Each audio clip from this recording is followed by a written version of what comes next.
এই যে আপনারা দেখতে পাচ্ছেন এখন 1200 লোকের অ্যারেঞ্জমেন্টের মটন রান্না হচ্ছে একদম কাচ্চিঘানি সর্ষের তেল দিয়ে, বিনা জল ছাড়া। 1200 লোকের অ্যারেঞ্জমেন্ট, বিনা জল ছাড়া মটন রান্না কাচ্চিঘানি, শুধুমাত্র সর্ষের তেল দিয়ে।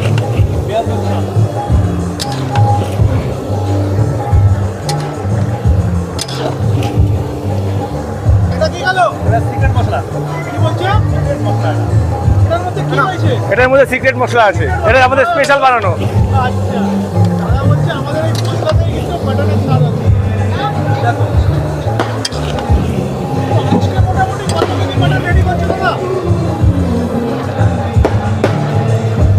আজকে 2 কুইন্টাল মটর হচ্ছে।